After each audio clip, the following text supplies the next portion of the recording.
Hello guys, good morning to all of you. I hope you are doing well.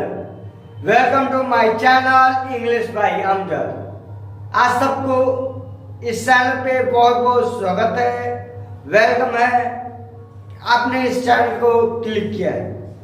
मुझे आशा है कि आप लोग इस चैनल को लाइक, शेयर एंड सब्सक्राइब करना ना भूलेंगे।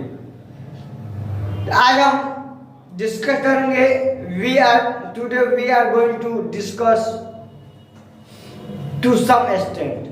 To some extent का माने होता है कुछ हद तक। आप लोग इसे डेली लाइफ में यूज करते हैं मेरे दोस्त, कि हम इंग्लिश बोल सकते हैं कुछ हद तक, मैं गाड़ी चला सकता हूँ कुछ हद तक, मैं क्रिकेट खेल सकता हूँ कुछ हद तक, मैं वहां जा सकता हूँ कुछ हद तक, मैं उससे बोल सकता हूँ कुछ हद तक, मैं उससे बात कर सकता हूँ कुछ हद तक। इस तरह के सेंस इसमें आएगा। अगर इस तरह के सेंस इसमें आता है मेरे दोस्त,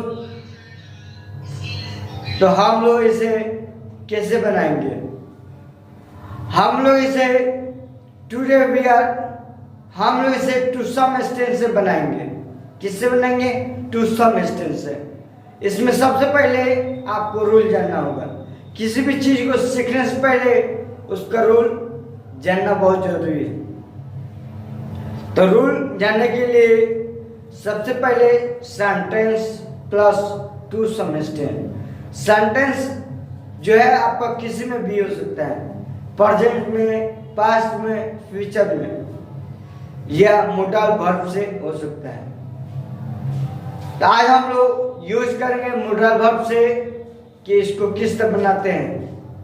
यूज ऑफ कैन से इसे यूज करते हैं, उसके बाद देखते हैं कि इसे किस तरह बनाते हैं। पहले एग्जांपल सुनिए। सबसे पहले एग्जांपल है, मैं इंग्लिश बोल सकता हूं कुछ हद तक। मैं इंग्लिश बोल सकता हूं कुछ हद तक। I can speak English to some extent. आप इंग्लिश बोल सकते हैं कुछ हद तक। You can speak English to some extent. मैं इंग्लिश पढ़ा सकता हूँ कुछ हद तक। I can teach English to some extent. मैं खा सकता हूँ कुछ हद तक। I can eat to some extent. वह इंग्लिश बोल सकता है कुछ हद तक। He can speak English to some extent. वह क्रिकेट खेल सकता है कुछ हद तक। He can play cricket to some extent. इसको आप ऑल सब्जेक्ट के साथ यूज कर सकते हैं। उसके बाद दूसरा एग्जांपल है could say, use of could say. मैं इंग्लिश पढ़ा सकता था कुछ हद तक। I could teach English to some extent. मैं वहां जा सकता था कुछ हद तक।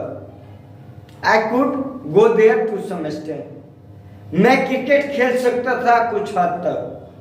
I could play cricket to some extent. वह खेल सकता था कुछ हद तक। He could play to some extent. वह इंग्लिश बोल सकता था कुछ हद तक। He could speak English to some extent. आपको इसे किसी भी सेंटेंस से साथ बना सकते हैं। जैसे हम लोग बनाते हैं शुड से, मुझे खाना चाहिए कुछ हद तक। I should eat to some extent. मुझे बोलना चाहिए कुछ हद तक। I should speak to some extent. इस तरह के आप लोग बहुत सारा यूज करते हैं।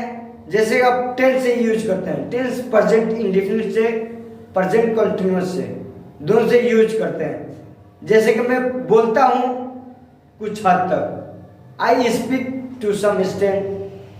मैं खाता हूं कुछ हद तक। I eat to some extent. वह खाता है, he eats to some extent. वह खाता है कुछ हद तक, तो he eats to some extent. ये प्रेजेंट इंडेफिनिट का है। आप इसे देखिए, प्रेजेंट इंडेफिनिट में कोई हेल्पिंग वर्ब नहीं लगता है, सिर्फ वर्ब लगता है, उसके बाद ऑब्जेक्ट लगता है। अब प्रेजेंट कंटीन्यूअस है, मैं इंग्लिश पढ़ा रहा हूं कुछ हद तक।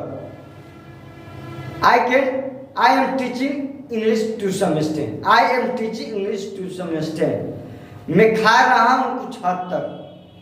I am eating to some extent. आप इसको किसी भी सेंटेंस के साथ बना सकते हैं, किसी भी टेंस में बना सकते हैं इसको।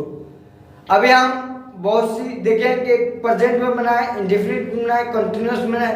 आप इसी तरह किसी भी बना सकते हैं, मोडल वर्ब के साथ बनाए।